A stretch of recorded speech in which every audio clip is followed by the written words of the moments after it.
الجيل اللي الآن موجود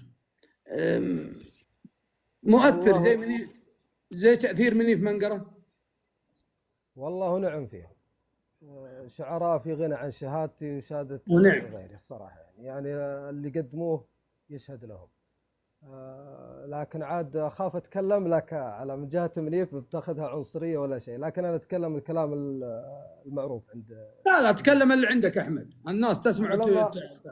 أنا لما قلت منيف شاعر استثنائي، وأبو مناحي في غنى عن الكلام اللي أنا أقوله هذا، أنا شاعر أشهد. استثنائي. أنا متأكد أن النقاط اللي أتكلم عنها الآن الكل بيدني عليها، الكل. غير القبول والكاريزما وغير. يا أخي منيف عفوي، منيف إنسان بسيطة، منيف متواضع جدا، أخلاق مع الجميع، رجال يفزع، رجال بعيد يعني. خلي أمور الشعر، رجال راعي وقفه.